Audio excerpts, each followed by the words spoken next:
Baiklah, kembali dalam cerita di sebalik berita. Kalau di awal tadi, Hasimi Mohamad berkongsi tentang bagaimana legasi warisan Kompang diteruskan oleh generasi ketiga, iaitu anak-anak muda di kawasan itu. Untuk waktu ini, sebelum untuk ke cerita yang seterusnya, saya nak tunjukkan kalau ada yang terlepas tentang perkembangan terkini COVID-19. Ini adalah pecahan kes baru jangkitan. 6 kes baru dilaporkan ini, 5 adalah kes tempatan, manakala lagi 1 adalah kes import. 5 kes tempatan itu adalah direkodkan di negeri Kedah, manakala 1 di negeri Selangor. Baiklah, seperti yang saya maklumkan, pastinya laporan ini akan kami bawakan di Buletin Awani selepas ini, dan pastinya di Awani 745 dan juga di esroawani.com. Baiklah, kita nak bercerita tentang laporan ini, iaitu berkaitan dengan Perintah Kawalan Pergerakan diperketatkan PKPD yang bersasar ataupun disebut sebagai TEMKO di 2 buah kampung di Perlis dan juga 4 mukim di Kedah yang ditamatkan hari ini, iaitu lebih awal daripada sepatutnya ataupun dijadualkan pada 31 Ogos. Dan perkara ini dan juga pengumuman ini dibuat oleh Menteri Kanan Kluster Keselamatan Datuk Seri Ismail Sabri Yaakob semalam. Jadi Hadi kalau diikutkan daripada awal pagi, tengah hari dan pada pukul 3 petang tadi membawakan perkembangan terkini tentang bagaimana melihat kepada situasi semasa. Mungkin Hadi boleh kongsikan kalau ada update terkini, masihkah ada lagi penduduk di sekitar di kawasan TEMKO yang sebelum ini datang untuk memotong gelang tangan berwarna merah jambu, ataupun bagaimana, ataupun sudah waktu itu sudah tamat? Okey, terima kasih Fauzi di Bukit Kewangan untuk cerita petang ini. Saya mulakan pastinya seperti Fauzi cakapkan tadi, hari ini hari untuk penduduk di kawasan sekitar Napoh datang ke klinik kesihatan Napoh untuk memotong gelang berwarna merah jambu ataupun gelang berwarna pink itu sebagai tanda mereka sudah tamat menjalani tempoh kuarantin wajib selama 14 hari dan juga tempoh pemerhatian selepas menjalani tempoh kuarantin wajib itu. Dan sekitar jam 2.30 tadi, jangkaan sekitar 350 orang penduduk sudah datang ke klinik kesihatan Napoh itu, dan menurut penguatkuasa ataupun pegawai-pegawai di klinik kesihatan terbabit menjelaskan jangkaan penduduk yang datang ke klinik terbabit dianggarkan akan datang sehingga jam 8 malam ini. Itu yang dimaklumkan kepada saya sekitar jam 2.30 petang tadi, dan sudah pastinya perkara terbabit memungkinkan pertambahan bilangan daripada 350 orang yang saya jangkakan sekitar jam 2.30 petang tadi meningkat berkemungkinan sehingga 600 orang boleh dicapai sehingga tamat hari ini. Dan sudah pastinya reaksi mereka saya dapatkan tadi pastinya menzahirkan rasa gembira apabila mereka menjelaskan apabila memakai gelang pink, tanggapan masyarakat kepada mereka keluar saja daripada rumah pasti akan dikecam dan sebagainya. Apabila mereka membuang gelang pink dan TEMKO ditamatkan, pastinya aktiviti ataupun pergerakan mereka untuk keluar ke kawasan-kawasan lain pastinya akan lebih selamat dan sebagainya. Itu yang diceritakan berkenaan pemakaian gelang berwarna merah jambu itu. Namun antara sisi lain yang saya tempat temu buat tadi adalah pastinya mereka menzahirkan kegembiraan memandangkan aktiviti harian seperti pekerjaan, memandangkan ada penduduk dalam kalangan penduduk di Napoh itu mempunyai kebun-kebun getah di luar kawasan TEMKO itu, dan sepanjang 20 hari lebih pelaksanaan TEMKO mereka tidak dapat menjalankan kerja seperti biasa, kerja menoreh seperti biasa yang upahnya tidaklah banyak, namun apabila dilaksanakan TEMKO mereka tidak dapat bekerja dan hasil ataupun pendapatan mereka tidak menerima langsung sepanjang 20 hari itu. Dan jelas mereka kali ini peluang kedua diberikan oleh kerajaan kepada mereka selepas pelaksanaan PKPP sejak Jun lalu, dan sudah pastinya itu antara sisi-sisi lain. Dan antara yang saya temu buat tadi menjelaskan mereka juga berharap peluang ini digunakan dengan sebaiknya dan tidak ada sebarang pelanggaran SOP, terutama melakukan aktiviti dalam skala perhimpunan yang ramai dan sebagainya. Menjelas mereka apabila peluang diberikan pastinya ia sepatutnya digunakan dengan sebaik mungkin agar semua perkara yang berlaku, masalah yang berlaku seperti kita buat sebelum ini, gaji ataupun pendapatan tidak diterima, bekalan makanan tidak cukup dan sebagainya, tidak akan berulang. Dan kita boleh dengarkan antara dua sedutan yang saya sempat temu bual sekitar jam 1 ke 2 petang tadi. Lega sikit kan, pasal kita boleh bebas sikit kan. Nak pergi sana ni terkurung rumah sampai jadi gemuk. Sebelum ni berurusan payah orang kalau betul. Nak gerakkan tu. Kan dah okey sikit lah. Dah okey no. Ya. So ada terjejah apa tak bila TEMKO macam tu bang? Ada lah juga kan. kurangan lah orang kata kan. Kita nak bergerak, nak kerja apa tak boleh. Tapi bolehlah kerajaan dah bantu agak sikit.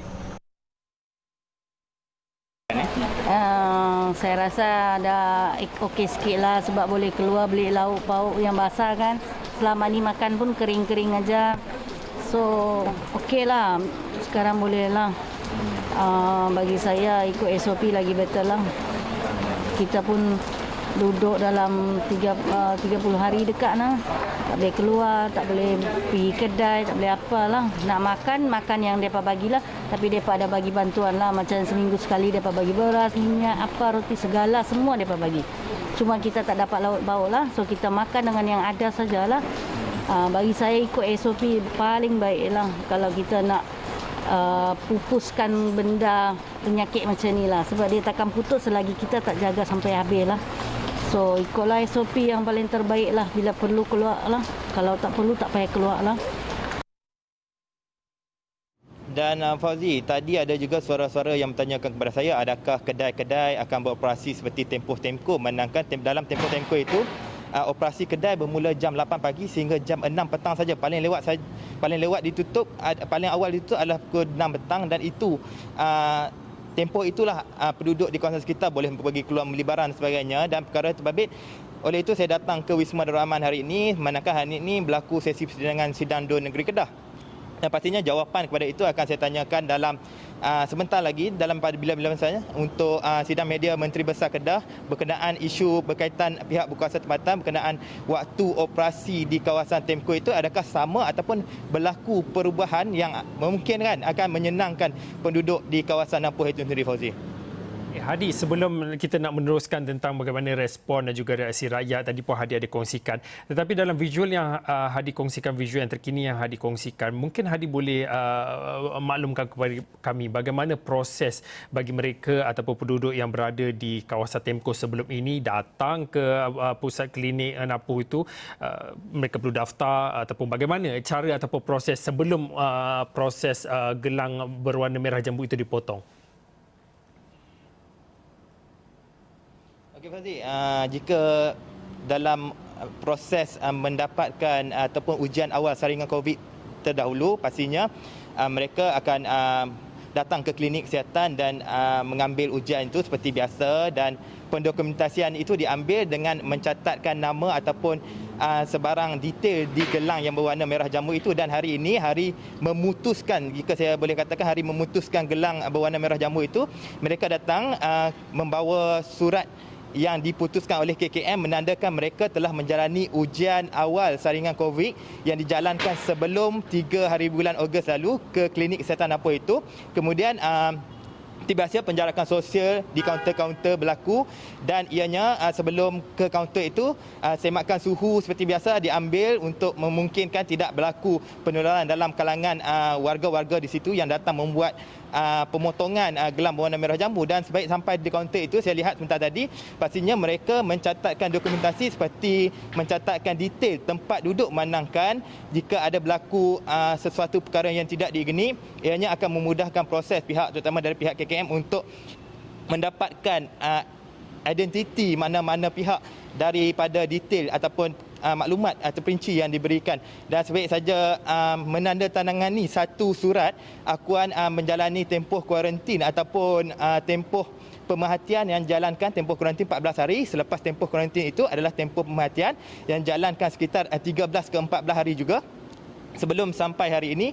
Dan selepas itu mereka terus dipotongkan, dan gelang itu sepatutnya dibuang, dan mereka diiktiraf bebas dan boleh keluar ke kawasan-kawasan ataupun zon-zon lain di negeri Kedah ini, Fauzi. Hadi, kalau boleh dalam 1 minit yang terakhir ini, mungkin Hadi boleh kongsikan perbezaan ataupun perubahan ketara bagi kawasan-kawasan yang dikenakan Temco sebelum ini dan untuk hari ini, iaitu hari yang telah pun ditamatkan Temco. Perbezaan dan juga perubahan ketara yang Hadi boleh kongsikan, kalau boleh dikongsikan kepada kami.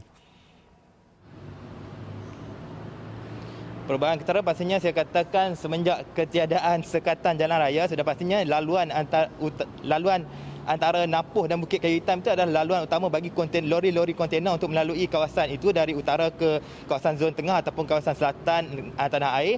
Dan pastinya jika sebelum ini lengang ataupun sebarang aktiviti yang tidak kita panggil sebarang aktiviti yang bukan essential, bukan wajib, bukan yang penting, tidak boleh melalui kawasan terbabit, tidak boleh melalui sekatan jalan raya. Dan hari ini sekatan jalan raya dibuka dan pastinya aktiviti seperti aktiviti pengangkutan bahan-bahan kargo juga pasti beroperasi seperti biasa, dan keadaan jalan tadi sudah pastinya tidak lengang seperti sebelum ini, keadaan semakin sesak dan sudah pastinya ianya akan dari sudut positif akan memulihkan semula, merancakkan semula sektor ekonomi di kawasan sekitar yang berkemungkinan kedai-kedai makan yang ditutup sebelum ini pastinya akan dibuka semula dan akan meningkatkan ekonomi penduduk di kawasan, terutama di pekan kecil Napoh yang sebelum ini kita tidak tahu di mana Napoh itu selepas kes kluster PUI Sibuk Gangga, satu Malaysia mengenali Napoh itu, dan pastinya selepas ini kerancakan ekonomi pastinya sudah mula boleh dipulihkan selepas perberhentian atau penamatan tempoh Temco di kawasan terbabit selain pada